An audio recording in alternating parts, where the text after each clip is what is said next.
자꾸 벗으려고 한다거나 아니면 자꾸 만지거나 손을 넣거나 실제로 벗어버리는 애들도 있어요. 기저귀의 선을 보면 색깔이 바뀌지 않는 텀이 이전보다 눈에 띄게 길어졌다는 것은 일단 참았다가 소변을 한 번에 볼 수 있다는 거거든요. 부모님들이 가장 많이 물어보시는 배변 훈련 Q&A로 시기와 방법, 또 시행착오들 궁금하신 부분들 싹 정리해 드리도록 하겠습니다.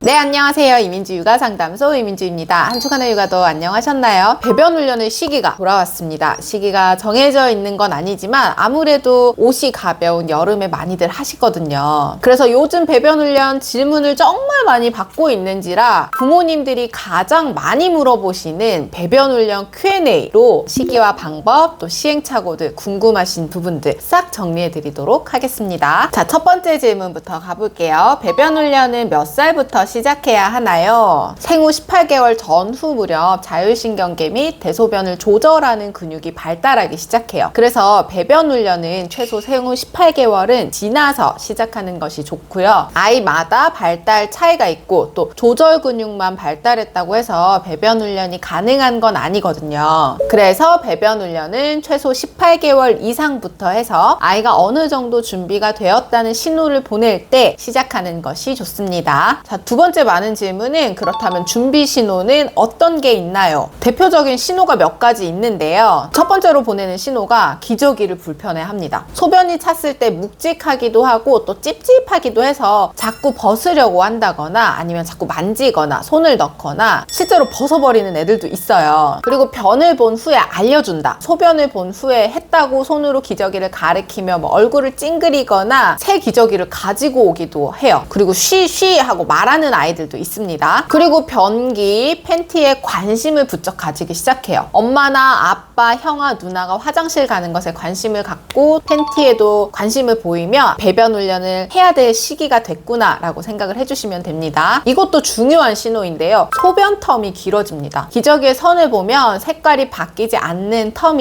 이전보다 눈에 띄게 길어졌다는 것은 일단 참았다가 소변을 한 번에 볼 수 있다는 거거든요. 다만 이 신호를 다 보낼 때까지 기다려야 하는 건 아니고요. 이 중에서 몇 가지가 충족된다면 배변 훈련 준비가 되었다라고 보시면 됩니다. 자, 세 번째 질문은 배변 훈련은 그렇다면 어떻게 해야 하나요? 1단계는 변기, 팬티에 일단 익숙해질 수 있어야 돼요. 늘 기저귀만 착용해왔기 때문에 팬티나 변기가 익숙하지 않아요. 아기 변기를 준비하거나 어른 변기에 큰 거부감이 없다면 시트를 활용해서 앉아보기도 하고 또 물을 내려보기도 하고 또 엄마 아빠가 변기 이용하는 것을 노출하면서 이렇게 하는 거야를 보여주기도 하고요. 저는 아이가 21개월쯤 됐을 때 제접근기가 왔는데 워낙 화장실만 가도 우는 엄마 껌딱지가 되는 시기잖아요. 그때 그냥 문을 열어놓고 많이 보여주고 쉬야 소리 들리지? 이런 식으로 좀 익숙하게 해줬어요. 팬티도 마찬가지로 몇 번 실수하면 거부감이 생기기도 하거든요. 그래서 기저귀를 벗기고 바로 팬티를 입히지 마시고 배변 훈련 관련 그림책을 보면서 팬티라는 걸 인지하도록 하고 아이가 좋아할 만한 색이나 일러스트, 캐릭터가 있는 팬티를 준비해서 인형한테 입혀주면서 놀이를 하기도 하고 또 아이가 거부하지 않는다면 기저귀 위에 팬티를 입혀보기도 하면서 팬티 착용에 대한 거부감을 없애주고 또 익숙해지도록 도와주세요. 2단계는 이제 소변 텀에 맞춰서 화장실을 데려가 줍니다. 앉기를 거부하면 기저귀를 한 채로 앉힐 수도 있고 가능하면 기저귀 내리고 앉아볼 수 있도록 해주세요. 이때 성공을 하느냐 못하느냐는 중요하지 않아요. 쉬 해보자, 쉬 나왔나? 이런 식으로 기저귀가 아닌 변기에 쉬하는 거라는 인식을 심어주는 시기라고 보시면 돼요. 다 했어? 물어보면 했든 안 했든 다 했다고 해요. 그러면 잘했어. 긍정적인 피드백 주시고 스스로 물 내리면서 쉬야 안녕 인사도 하고 또 손도 씻어보고 이런 연습들을 하시면 되고 이때 소변 텀은 아이마다 또 수분의 섭취량에 따라 달라지지만 기저귀를 갈고 다시 젖을 때까지의 시간을 좀 관찰을 해서 그보다 10분에서 한 20분 정도 빨리 데려가 주시면 됩니다. 자, 3단계는 기저귀를 벗기고 이제 팬티를 입혀줍니다. 텀도 길어졌고 변기나 팬티에 대한 거부감도 없으면 이제 팬티를 입고 입고 시도해 볼 수 있어요. 팬티를 입었다고 해도 기저귀 하고 있을 때랑 마찬가지로 소변 텀 전에 화장실 데리고 가서 화장실에서 시도할 수 있게 해주셔야 합니다. 그러다 보면 어느 날 진짜 앉았는데 쪼르르르 소변이 나올 때가 있어요. 이때 과하지 않은, 부담스럽지 않은 칭찬, 긍정적인 피드백을 주시면서 아이가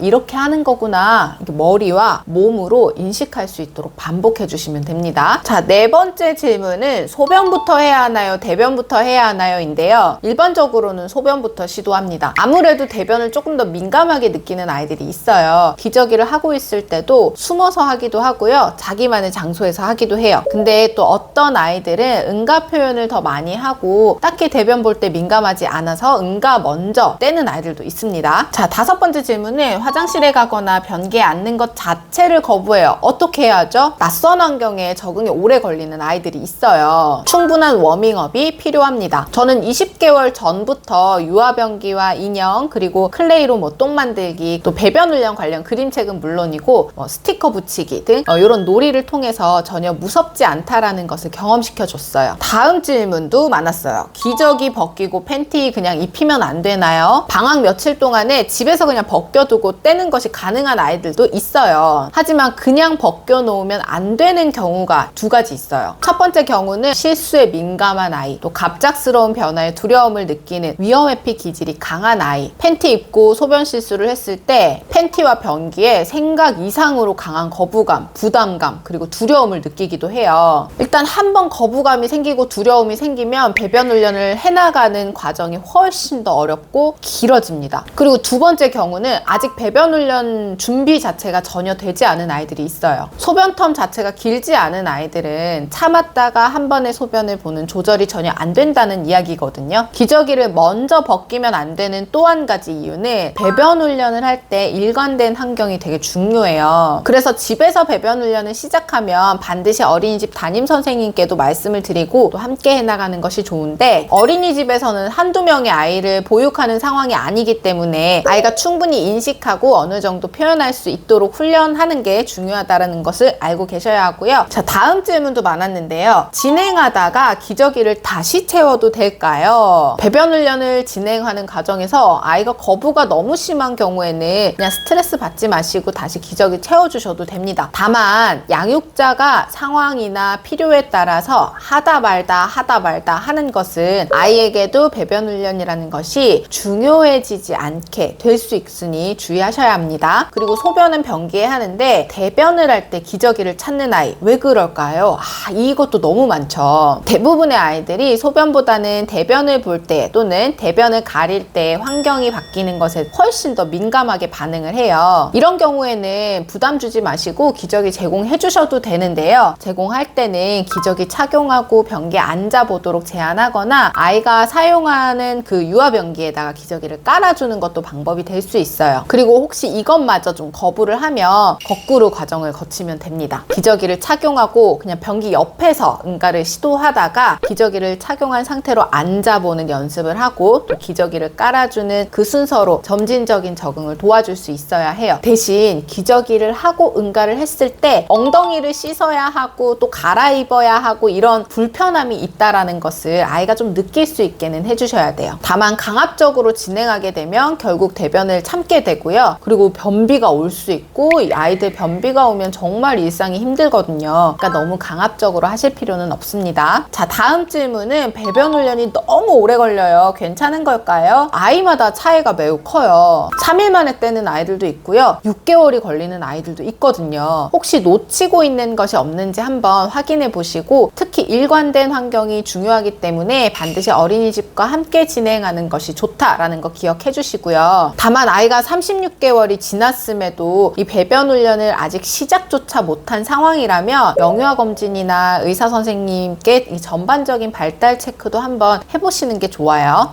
이 질문도 많았습니다. 밤기저귀는 언제 어떻게 훈련하나요? 밤기저귀는 사실 훈련을 따로 하는 것은 아니고요. 자기 전에 수분 섭취를 좀 조절해 주시고 마지막에 자기 전에 화장실을 꼭 다녀오도록 해주세요. 그리고 아침에 일어나면 바로 화장실 가는 것, 이렇게 진행하면서 기저귀를 착용하고 자고 일어났는데 기저귀가 젖지 않는 것이 한 일주일 정도 지속이 된다. 그때 기저귀 빼주시고 방수유 깔아주시고 마시고 뭐 방수 팬티를 입는다든지 아니면 뭐 일반 팬티 입혀서 자면 됩니다. 실수했을 때 어떻게 반응해야 할까요? 실수했을 때 혼내거나 너무 민감하게 반응하지 마시고 괜찮아, 다음에 쉬 나오기 전에 화장실 가보자로 격려해 주시면 됩니다. 자, 다 와갑니다. 여러분 조금만 집중해 주세요. 배변 성공 시 칭찬은 어떻게 해야 되나요? 요거는 제가 배변 훈련할 때 주의점으로 많이 알려드려요. 너무 과하게 놀라거나 막 사진을 찍어주면서 이렇게 너무 과한 칭찬은 아이에게 부담을 줄 수 있어요. 변기에 앉아 보는 것만으로도 멋져. 쉬하고 싶을 때는 다시 해보자. 우리 오늘은 변기에 쭈루루 쉬가 나왔네. 이렇게 담백한 칭찬 정도면 충분합니다. 그리고 화장실에 너무 자주 가려고 하고 오래 앉아 있어요 라는 고민도 하거든요. 배변 훈련 초반에 많이 보이는 행동인데요. 아이가 느끼기에 하나의 놀이처럼 느낄 수 있기 때문에 그만큼 흥미나 관심이 높다라는 뜻이에요. 그러니까 긍정적인 신호이니 훈육을 하거나 강하게 제한할 필요는 없어요. 대신 변기에 너무 오래 앉아 있는 것은 좋지 않으니 또 다른 재미있는 것들로 흥미 전환을 시켜주시는 것이 좋고요. 또 오래 앉아 있는다고 해서 성공률이 높아지는 것은 아니기 때문에 3분 이내로 마무리를 하고 다음 텀에 다시 시도해야 또 스트레스도 거부감도 없이 그 과정을 이어갈 수 있어요. 자, 마지막 질문입니다. 잘 하던 아이가 갑자기 실수를 하기도 하고 화장실 가자고 해도 너무 거부해요. 앞선 질문과 반대로 처음에 관심과 흥미가 막 올라갔다가 어느 정도 이제 익숙해지고 나면 화장실 가보는 것보다 지금 내가 하고 있는 놀이가 재밌고 또 화장실 가는 게 귀찮게 느껴지기도 해요. 소변을 너무 오래 참으면 건강에 좋지 않고 또 실수할 수 있음을 인지하도록 알려주면서 스스로 화장실 갈 수 있도록 해주셔야 해요. 이때 아이가 좀 즐겁게 갈 수 있게 유도하는 엄마 아빠의 스킬도 좀 필요합니다. 반대로 기저귀를 뗀 지 몇 개월이 됐는데 실수하지 않던 아이가 갑자기 실수가 잦아졌다면 이 환경적으로 갑자기 변화된 것이 없는지 또 아이가 받는 이런 스트레스 요인이 없는지 불안감을 느낄 만한 무언가가 요즘 생긴 것은 아닌지도 한번 점검이 필요합니다. 자, 이렇게 오늘은 배변 훈련 많이 받는 질문으로 정리를 한번 싹 해봤는데요. 아이마다 속도도 또 그 시기도 그리고 또 받아들이는 방식도 조금씩 다르기 때문에 조금 더 유연하게 아이한테 맞춰서 배변 훈련 하시기를 바라고요. 오늘 영상도 도움되셨길 또 바라면서 구독과 좋아요, 알림 설정까지 잊지 마시고 저는 다음 주에 더 유익한 육아 정보로 찾아뵐게요. 안녕.